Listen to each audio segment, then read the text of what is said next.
बंधु, अब मुझे नरेश मीणा की चिंता हो रही है। समझ में नहीं आ रहा कि 332, 353 जैसे साधारण मुकदमे में एक व्यक्ति लगभग 6 महीने से जेल में बंद है। ऐसा लगता है जैसे कोई उसने राजस्थान में इससे पहले इससे बड़ा अपराध कभी हुआ ही नहीं हो। हत्या जैसे अपराधों में लोग जमानत पर आजाद घूम रहे हैं, अपराध कर रहे हैं।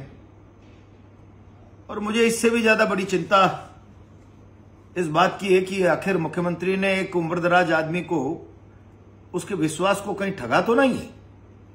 जैसा मेरी जानकारी में आया, मैं तो उस वार्ता का हिस्सा नहीं था, पर मैं जानता हूं राजस्थान की परंपराओं में कोई मुख्यमंत्री के साथ एक उम्रदराज व्यक्ति सद्भाविक वार्ता कर रहा है तो सद्भाविक वार्ता की कीमत लिखित वार्ता से और सशर्त वार्ताओं से ज्यादा होती है। ये समझने का विषय है। अगर बंद कमरे में मुख्यमंत्री ने एक उम्रदराज व्यक्ति को कहा कि सब ठीक हो जाएगा, आप आंदोलन वापस लीजिए, मुख्यमंत्री जी मैं आपसे अनुरोध कर रहा हूं, ये कोई कुरड़ी में गुड़ नहीं फूटा, एक बड़े आंदोलन जिससे सरकार की सांसें फूली हुई थी विधानसभा घेराव के से, उसके साथ आपका जबानी जमा खर्च का अगर मौखिक अनुबंध भी है, सद्भाविक चर्चा भी है, तो उसकी पालना कीजिए। ये ब्रीच ऑफ ट्रस्ट है। एक उम्रदराज व्यक्ति के साथ आपने उसके विश्वास को ठगा है। राजस्थान की परंपराओं पर यह सवाल खड़ा हो जाएगा कि आखिर सद्भाविक वार्ता का, जिसका महत्व लिखित वार्ताओं से ज्यादा है। आप भी सरपंच, मैं भी सरपंच, सब ठीक हो जाएगा।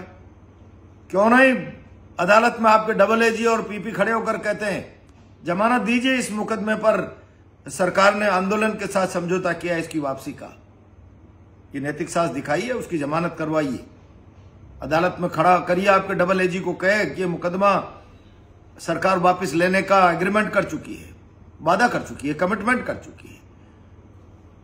उसके बाद जब सरकार मुकदमा विड्रॉ करेगी, कोर्ट का प्रिविलेज है, मानना नहीं मानना वो अलग विषय है, लेकिन आज अनावश्यक रूप से एक व्यक्ति को इस आधार पर जेल में रोके रखना, मैं समझता हूं ये अन्याय है।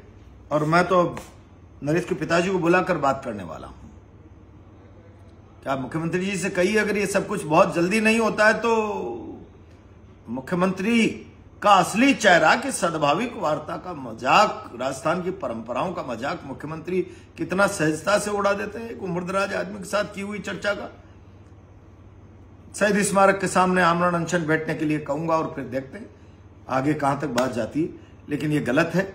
अब मन कुछ विद्रोह करने की स्थिति में आ रहा है। एक बार मैं नरेश के पिताजी को कहूंगा कि मुख्यमंत्री से बात करें, और नहीं तो स्टेच्यू सर्किल पर परिवार को लेकर आमरण अनशन पर बैठे। अब बात यूं नहीं बनने वाली है। धन्यवाद।